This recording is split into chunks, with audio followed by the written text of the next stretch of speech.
Oh, hopefully we don't stick a little too much passion in this, because then this could get long.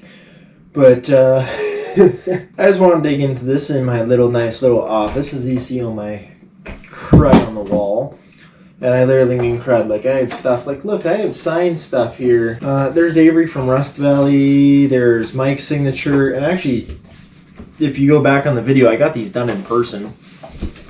Where Avery made a little jab at AJ because she was pregnant with our daughter at the time. And then I also have Welder Up right here. And Welder Up actually signed this Pishring hat too from a World of Wheels show a couple years ago. I'm going to get rid of this stuff. I have signatures or anything like that. My wedding social's coming up, and this ain't going in my car package, because otherwise it's going to sit here for 20 years and get damaged by watering, because at the end of the day, do I really care about it? No. And I think that us as car people, we have tons of that. And I'm already getting off topic. So this affects my livelihood, this affects your livelihood, this affects everybody's livelihood, because this is your paycheck coming out of it. And I don't understand how or why there are mechanics in this day and age that want to be deceitful. I may not be a full-blown Christian, but I am a man of God, and I do believe in telling truth, being honest, and being kind to one another, because we are following each other as our fellow man, and I believe we should raise each other up to support one another and help one another. And I am in the service industry as an automotive technician, literally Canadian certified, Canadian Interprovincial Red Seal. Does that mean anything? No, it means the government says I'm a professional. And that's scary, because I am not a professional by any means of stuff. I still, for a lot of my own vehicles, I jerry-rig stuff, but aside from that, when you're working on somebody's vehicle, especially if you are a licensed professional, which sucks to be a licensed professional, because if I screw up, that means it's on me. And I should know better, especially in the automotive world where there's just too much to know. Can't know everything in this industry. But aside from that, even the basics. You may not know everything, and it's okay to admit that you don't know everything, and that's a sign of a good mechanic. If a mechanic comes up to you and says, I'm sorry, I do not have the proper equipment for this job, and this is the proper equipment you need, and we just don't have it, make sure you take it to a shop with this proper equipment. These are the proper procedures, this is the proper everything. Well, today I had one come to me, working in the shop, this really, really nice 2019 F-150 Lariat from up north.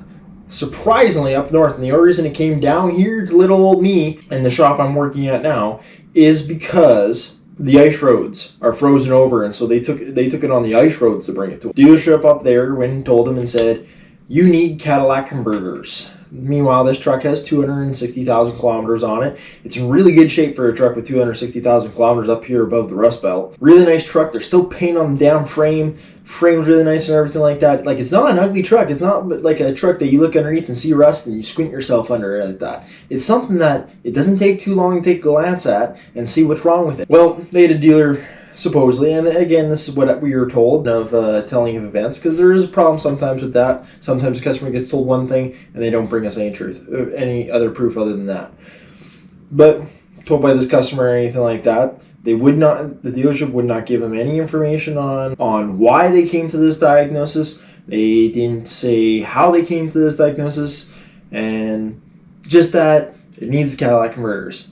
That's the problem. Well, lo and behold, luckily I own my own Autel 808 scan tool, which works pretty damn well. It's not the best scan tool out there, it's not the worst scan tool out there. I'm able to see the codes, and the codes were Bank 1 Sensor 1, Bank 2 Sensor 1, low current codes, and it was throwing a Bank 1 Sensor 1 Cadillac efficiency code. Now, number one thing, so I'm guessing whoever looked at it previous probably looked at the Cadillac efficiency code and went, yep, cats are done. Just looked at the codes and you actually look at anything on the truck. Well, because I saw there was no current to both banks sensor ones, upstream sensors, which those, and this is the thing, it might not say that a sensor is bad, it's saying that it can't read proper thresholds. Going into that, live data and like, I'm not the best with the scope. I need to do a little more training on scope, and I'll admit that. But going into, you have even so much information into going to live data, going and looking at voltages, going look at what voltages are sending back from these sensors or anything like that, as well as these 5-wire sensors, because they're a wideband sensor in these things. There's a lot of technology in that little O2 sensor. It's not like a little 2-wire O2 sensor like the old cars, like the old Cavaliers that I love beating around, where it's just reading oxygen. These new sensors, they read oxygen, they read parts per million, they read voltages and resistance and stuff like that. They're sending you back your resistance, and that gives you your voltage reading to the PCM, as well as they have a heat module in them. And I could spit off a bunch of knowledge, and it's really hard to explain all in one sitting, especially with I'm trying to make this a quick video, and I'm already losing at that battle. What I went into is I was able to go into live data, go and take it on a test road, take a snapshot of the data while I'm test driving, look at the data while I'm sitting in the bay, sitting in the parking lot, do all that, look at the data and see what's going on. While I'm getting a 5 voltage reading on bank 1 sensor 1, which is also the same. Bank 1 sensor 1 is what's giving us the Cadillac converter efficiency codes. The damn sensor is turning off. Not when it's supposed to, because when it first cold starts, sits at 5 volts, both sensors sit at 5 volts because the sensors are off, because the heat sensor is on, because it's starting to warm up those sensors to get them ready to start playing with fuel values. Well, as soon as those sensors turn off and you start going up and down the road or anything, the sensor 1, bank 1, every once in a while, for the most part, drops out. It sits at 5 volts. It drops out, right out. And occasionally, the sensor would kick back on, warm up, and then drop back out. So that tells me right there that sensor 1's not reading. It's not reading correctly. It keeps dropping the 5 volts. It's not picking up any data. It's not sending correct data to the PCM. It's saying that it's damn off. It's not working, that like fire in the hole, dump the fuel. So of course you're going to have an efficiency code of it dumping fuel down that bank 1, because the damn sensor ain't working correct. As well as checking sensors, bank 2 sensor 1, bank 2 sensor 1 or anything like that. I don't see the voltage changing very much. You can read a bunch, there's all the data you can look at and stuff with live data, but especially with voltage and stuff, it should be jumping fairly quickly up, down, up, down, up, down, because it's always, no matter what, it's not changing to an average. It's not changing to what it thinks it should be consistently or anything like that. O2 sensors and the way it dumps fuel and stuff like that, always constantly dump too much fuel, dump not enough, too much not, until it hits a normal range, and it continuously pings around that range which it thinks it's running perfectly, because it always wants, it's double checking itself to make sure it's running properly. It's not jumping around. It's really just staying at 1.2 volts, and it's not changing any voltage or anything like that. Go and look at it underneath and stuff like that. Don't see anything. Connectors are fine. No corrosion in the connectors. Like, this is a really clean truck. No corrosion in the connectors or anything like that. Pull the damn sensors out or anything like that. They're carboned up a little bit, but not too much. Like the normal exhaust soot on it. But they just look old. And talk to the customer. They've never been changed in life. Well, this thing's sitting at 260,000 kilometers. Especially up here with dramatic weather changes and stuff like that, the sensors are probably cooked. I know the one sensor is definitely cooked, and the other one, it's not giving me an accurate reading.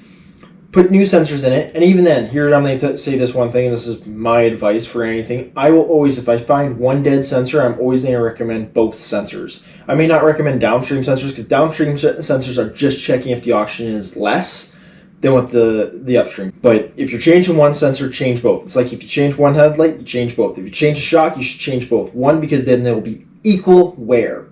And you'll have an equal ride. You'll have an equal firing over. Both banks will fire correctly at the same rate. So change both sensors. Bore scoped underneath and stuff, just to take a quick look at the cat, because you know what? I have the bore scope. O2 sensor is right in front of the cat, and the downstream is actually in the middle of the cat. But take the bore scope, look at down the cat and stuff like that. I don't see any melting. I don't see any debris. It's not clogged up or anything like that. It's got a little bit of carbon. Needs to be put the foot down into it a little bit. But if your upstream sensors aren't working, yeah, no, it's going to carbon up a little bit and needs to put your foot down because you're putting too much damn fuel in it. But it doesn't mean that the cats are gone. Put new sensors in it. Now they're bouncing around. They're bouncing typically like 1.2 volts to 1.5 volts. They're jumping up and down, up and down, and down. They're reading happy. The thing has got no codes in it.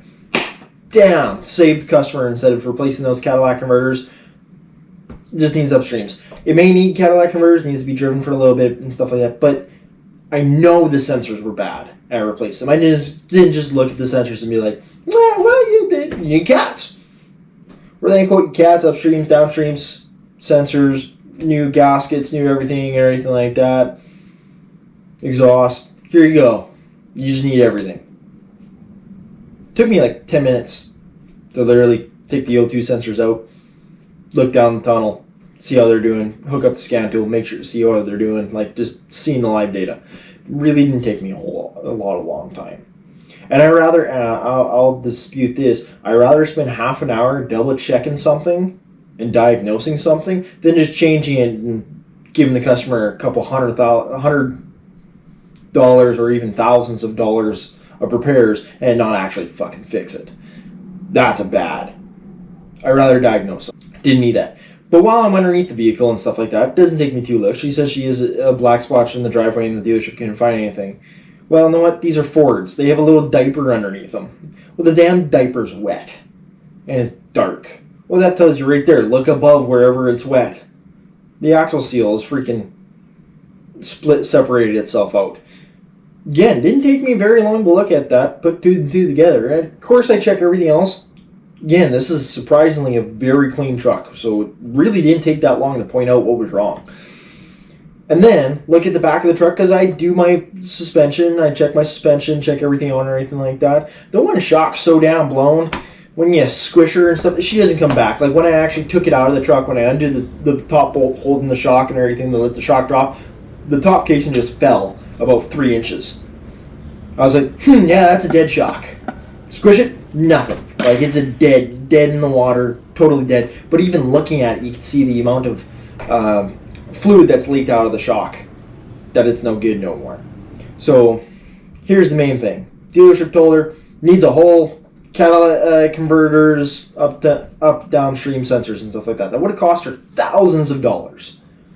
They didn't even look at it. They couldn't tell her why she needed it. They didn't tell her that they looked at the live data, they checked the scan. They didn't even tell her that there were codes in the damn truck. There were codes in the truck, and I bet you that's how somebody came to a quick hypothesis that's the Cadillac converters. The catalytic converters.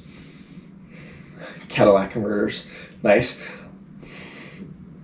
But reality says, take a couple minutes, actually look at it, and know what? Explain it to the customer. You have to inform the customer. You have to give them an educated decision. Because if they turn around and be like, well, is that bad? Well, what's bad to you might not be bad to me, and what's bad to me may not be bad for you.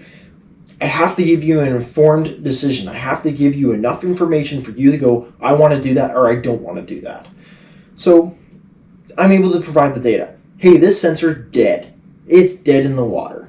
It's not giving us any voltage signal. It's occasionally pinging up and giving us a signal, but the majority of the time it's giving us no signal.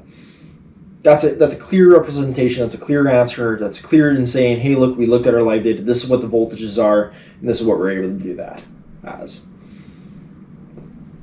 It gives a clear picture. Your shock's dead. You know what? Your shock's string.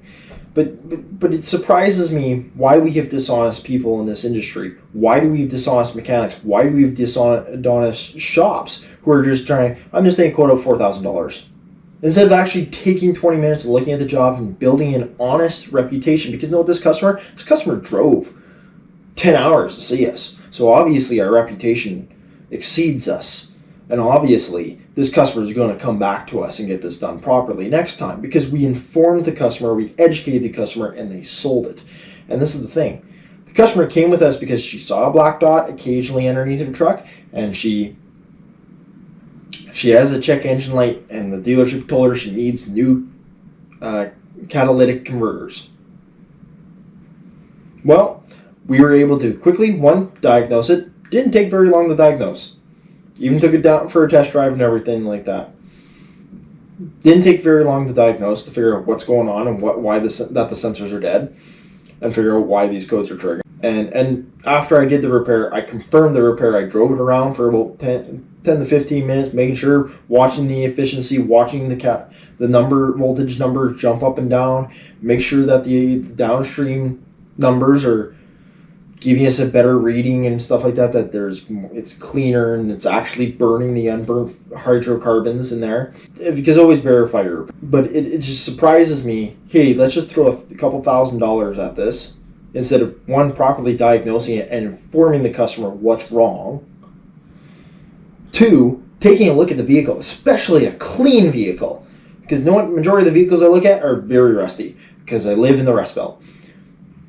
But a very clean vehicle, because this was a very clean vehicle. Yeah, it was a little higher mileage for what's around here, but a very clean vehicle. So it's very easy to look at and find out what else is wrong with it. Just taking 2 seconds and being like, yeah, look, you got a bad axle seal, which I've never seen an axle seal. I won't lie, this is the first for me for ever seeing a Ford axle seal fail this way, where the inner seal has separated from the outer ring and is stuck to the shaft rotating with the seal. And your rear shocks are blown out. Look, so she wanted us to fix the leak. She wanted us to find out what the leak is or anything like that. And that's a fairly big job, because you got to pull the axle out, which then you got to pull the hubs out and the knuckle. One of the ball joints, get the knuckle all the way, pull the axle shaft, and get the seal pulled, and then you need all that out of the way so you can put that axle seal in straight. Just take another look.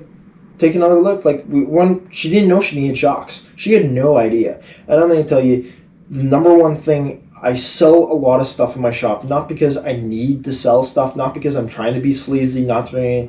I take an extra 20 minutes. One, because I live in the Rust Belt and it's pretty easy to find work. I take an extra 10, 20 minutes inspecting the vehicle, and especially if you know what you're doing and how you can shake down vehicles and everything quickly to fully get everything done and checked with especially with an oil change. Because when you have a vehicle in your bay, in your shop, that gives you an opportunity to find more work. And if there is no more work to be found, you be honest to the customer and you say, hey, yeah, your vehicle's good to go. They build a relationship with you and stuff like that. That, hey, we didn't find anything. The vehicle seemed like it shakes down really good. You're able to drive down the road. I wouldn't worry about anything with it and stuff like that. Because this is the main thing I look at this.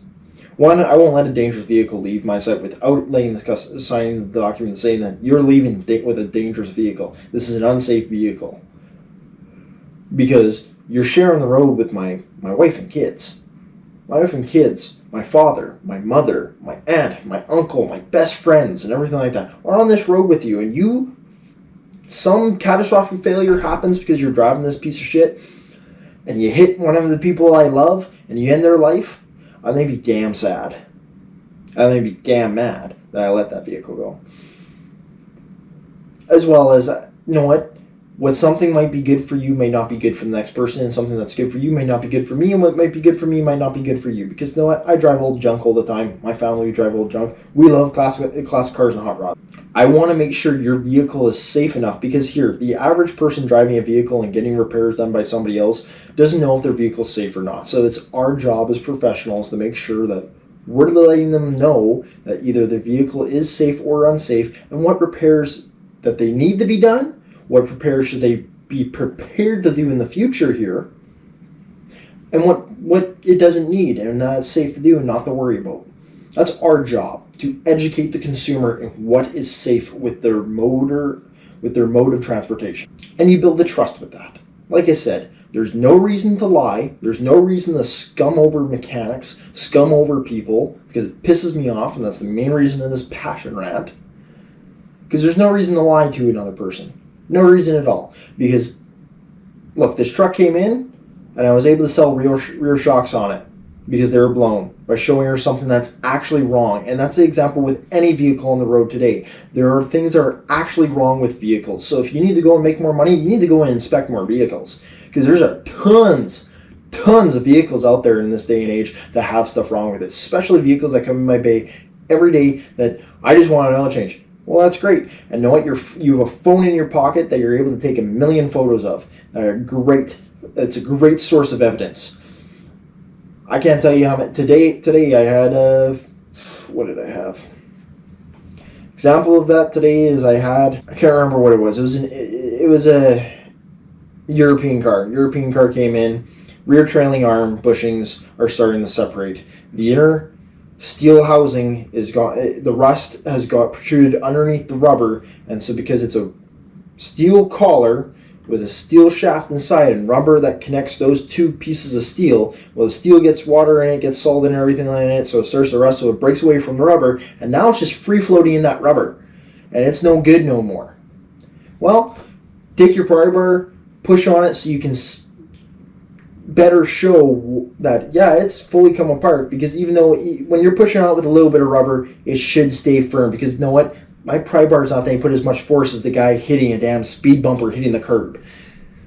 That thing's supposed to stay intact. Show it, take a picture of it, and say, hey, look, you can see that this is separating, that steel collar is no longer attached to that steel rod. And now you have a suspension that is loose. Because majority of people don't know. They drive A to B. They drive 10 miles to work and stuff like that. I work in the major city. I drive an hour to work every day. Majority of these people drive maybe 5 kilometers a day. I may drive 100 kilometers a day, so I'm a little bit of a different boat, but they drive 5 kilometers a day. They have no idea if their vehicle is safe or not. They just care if they make it to the end of the block or not. But because they don't know, if they want to go, hey, I'm going to go and see this hiking trail. I'm going to go and see this event or something like that that's half an hour to an hour away. Well, they take their vehicle out on the road and something happens because they just don't know. Take a damn photo of it, show it to them, because that's the biggest thing. My vehicle makes no noise. Oh, are you sure about that? Here's a photo.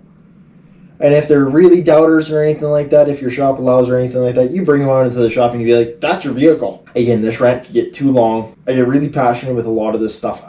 It's the main reason I'm a mechanic. It's the main reason why I have 2 honor roll tassels hanging on behind me, because this is for my automotive technician certificate, my automotive certificate diploma, and then my Red Seal City in the living room that I'm very proud of. That took me 6 years to fucking get.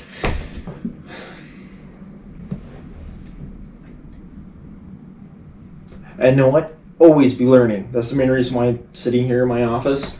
You see, we got books. I got automotive books, business books, mathematician books, all this stuff, because I'm always reading, I'm always learning, I'm always staying be learning previous on, especially on a platform like you. So I'm going to quit ranting, because I could rant forever. If you want to watch more of this, let me know, because I can rant about so much stuff. If you want to see more stuff that I do with customers' vehicles, let me know. I'll try my best. We have a lot of hot rods here and a couple big projects that are coming that I'm hoping that I can keep if money doesn't get too tight. Alright, I'm going to sign off.